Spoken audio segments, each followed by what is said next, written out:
This is the city, Columbus, Ohio. I live here. I carry a badge. But no, I'm not a cop, although I do have a liking for Jack Webb and Dragnet. And I'm familiar with both the TV shows and the radio. I also know that when you start to learn to have affections and friendships and relationships and sometimes conflicts with Turner syndrome butterflies, you kind of learn a lot about. I've learned a lot about myself in the process. And then I also kind of went with a curious feeling of deja vu. So with that, it's time for the continuing life lessons learned with Brother Mark, Turner syndrome, butterflies, and life. I have to laugh now that I thought about it. I'm on a chat, good discussion, and then one night in the chat, things got a little hot and heavy there.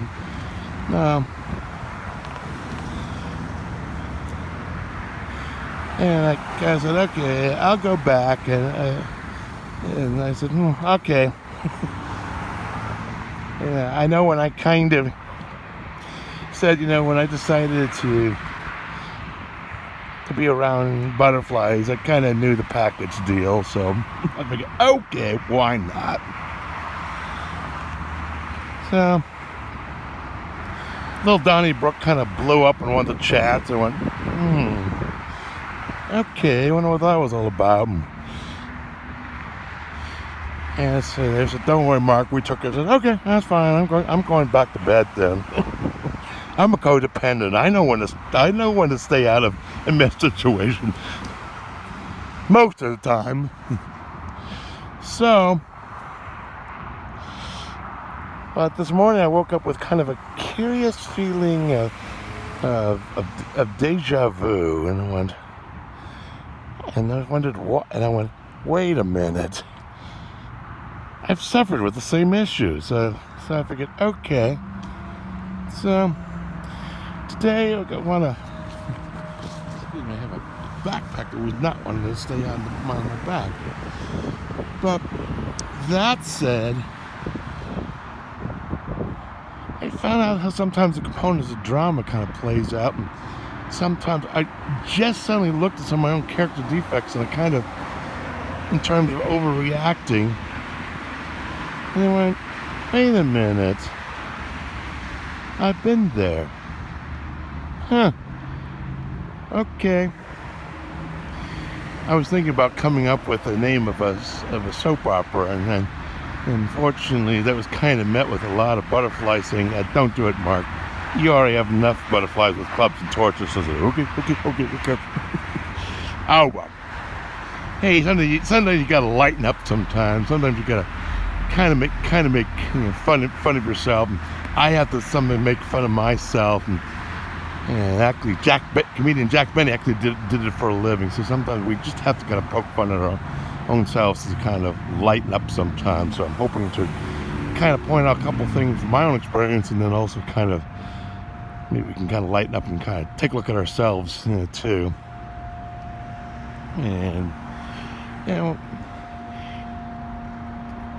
one thing that a character defect that I've kind of noticed, and I'm not alone, and thankfully I really took a lot of time to read up on Turner syndrome, and then I started reading on nonverbal learning disabilities, and I went, wait a minute, and I had to kind of reflect on some of the learning disabilities I've grown up with, lived with all my life, and then I've kind of looked at some of the communications challenges, and went, this is all kind of interesting. But the one thing I admit that I'm a gratefully recovering overreactor, and three things I kind of saw. Point number one, as much as I hate Freud and I hate the hidden message, sorry, I'm a hopeless prude. Shoot me. It's duck season. But still, and Freud is right when he says sometimes a cigar is just a cigar. And I also like what was said many years ago in a radio station I worked in production studio. There was a sign that said, "At all times, engage brain before using tongue." Boy, I wish I had heeded that one a little more often. So sometimes I'm guilty of it, and then I've seen other butterflies reading stuff that isn't there, and went, okay, us folks who deal with learning disabilities, we have problems processing information. It's that proverbial garbage in, garbage out, and not making a proper assessment. Like, oh boy. So don't read the stuff that's not there. There's also the definition of assume. Now, since we're a PG-rated channel, I'll just say, making an equus africanus a sinus of you and me. Hee-haw. And no, I'm not mentioning the series with Roy Clark and Buck Owens and Grandma Joan on CBS and then syndicated on Viacom. All right. And boy, am I guilty of that one. God's not done with me yet, so I think maybe a few of the other butterflies.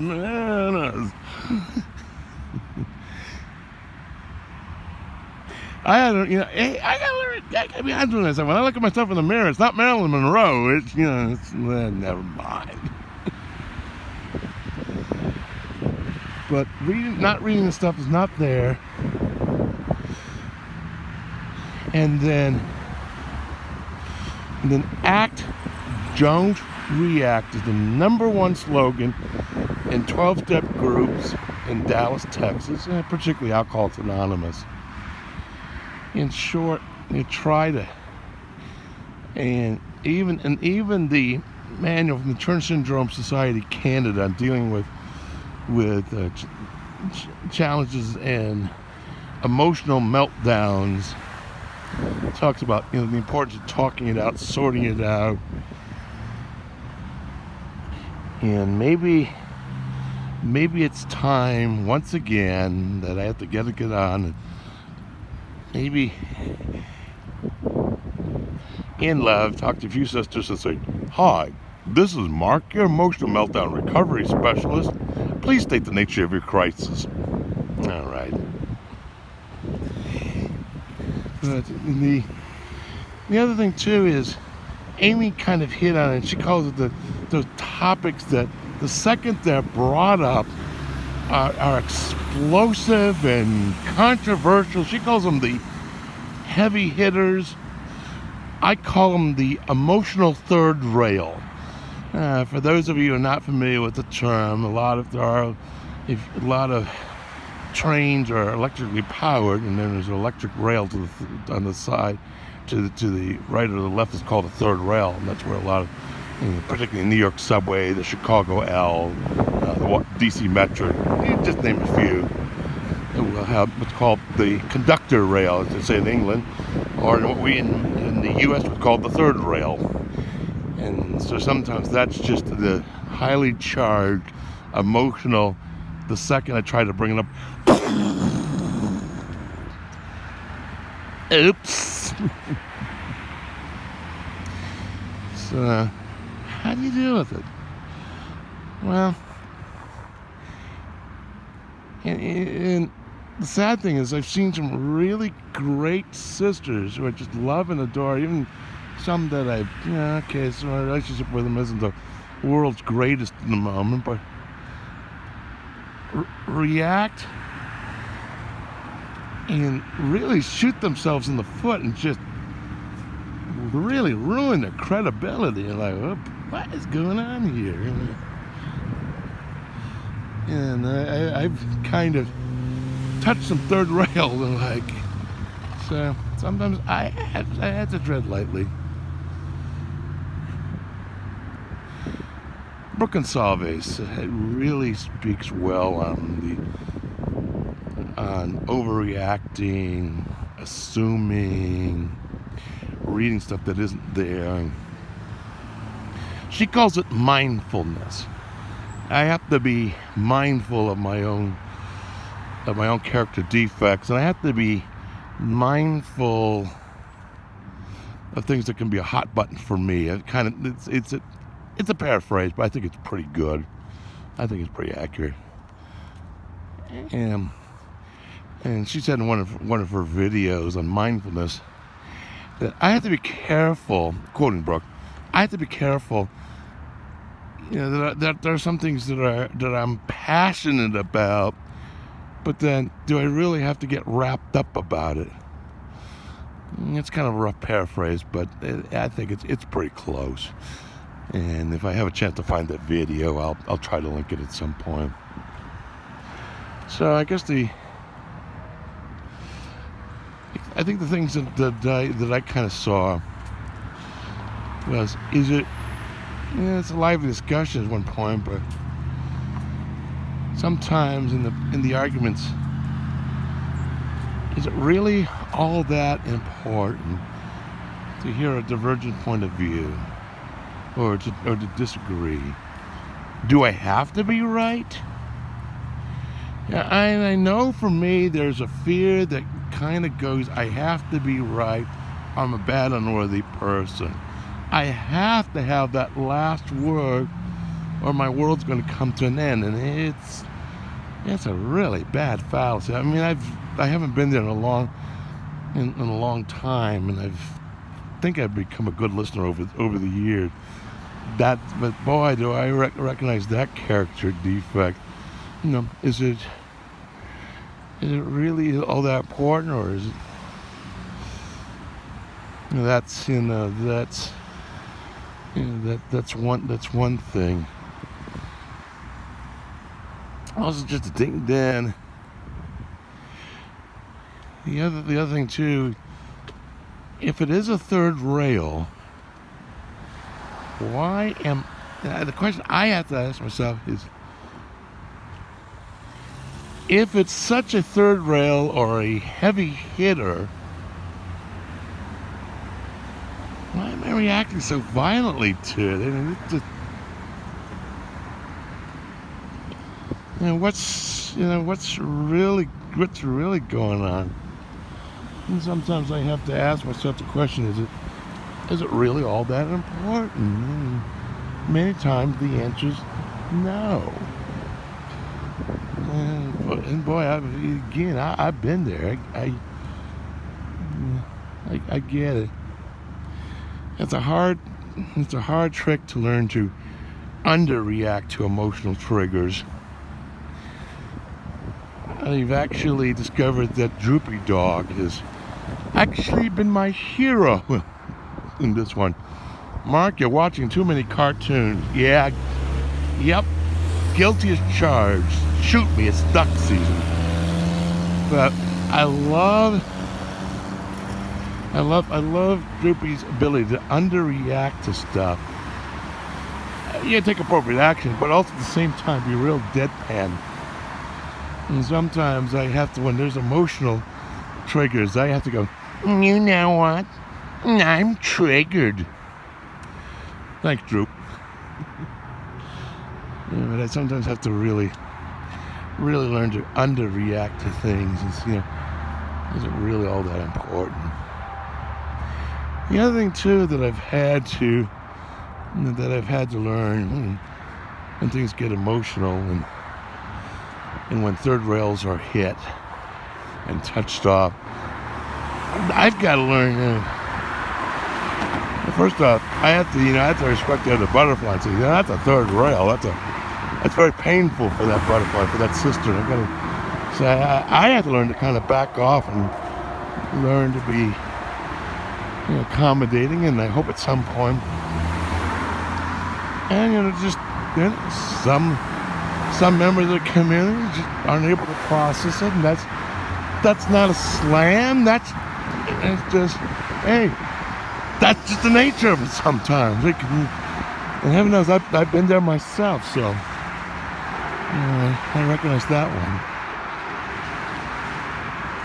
Is it really all that important? And then I guess the last piece of advice just off the top is what's really going on. And when I'm hit with something that's really controversial, really threatening, I think they'll borrow from Alcoholics Anonymous. I have to go back and clean my side of the street and say, why am I reacting to this? What's really going on?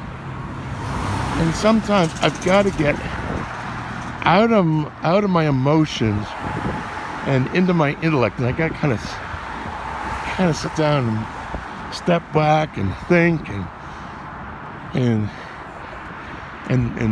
pause and go, gee. It's kind of like that Alvin Chipmunk's cartoon called Lovesick Dave. Look it up. Which they assumed, and it didn't quite work out. And I talked in previous videos about flying off the handle, about being charged $150 for an order of records they made at a radio station I worked at, when somebody stopped and had to point out, say, Mark, that's just an invoice. It doesn't say at the bottom at the invoice, thank you for your order, we appreciate your business. Mother! Well, just because we make mistakes doesn't mean we are one. I think sometimes, though, the overreacting and getting emotional about those sadly cause a lot of hurt and drama, and then maybe a lot of us has kind of got to pause and go, oh, yeah, I'm guilty of it too. And I'll talk about how my bullying really created some disasters, and then the lessons that I've learned as a great recovering bully, and that's for another video. But for tonight, or for today, I just want to talk about those heavy hitters. Do I or does any butterfly have to react? Does a butterfly have a choice? Can a butterfly just back up and just quietly assess the situation? What part actually applies to me, what's not? Is it really all that important? Healthy point of reference. And then when those third rails are tripped off, how can amends be made? And how can members of the community and friends try to make appropriate amends and make it right? It's hard. Recovery is hard. It takes work. And I hope, though, that we had a chance to lighten up, and I kind of hope this video kind of goes viral. Yeah, Chicken Little had days like these too, and one acorn and the sky's falling. And one sister assumed all these terrible things were going to be happening, and the reality is that Brother Mark was just going to Metropolis to the being part of the men's auxiliary of the Benevolent and Sisterhood Order of Butterflies. And the only thing he had up his sleeve was his arm. The only thing he intended to do is have dinner with a couple of friends, catch a couple of relevant sessions, and after that, just volunteer and work behind the scenes. Oh, that was all supposed to happen? Yeah. Oh. Yeah. And we've all shot ourselves in the foot. Thank goodness for podiatrists. Oh well, something to think about as always. Take what you like, leave the rest. Hit that like button, hit that subscribe button. Remember, don't assume. We know the definition of that. Act, don't react. Think, pause. Do I really need to react to it? Yeah, just some random food for thought. And my bus shall be coming momentarily, so I'll go ahead and call it quits here and talk to you next time.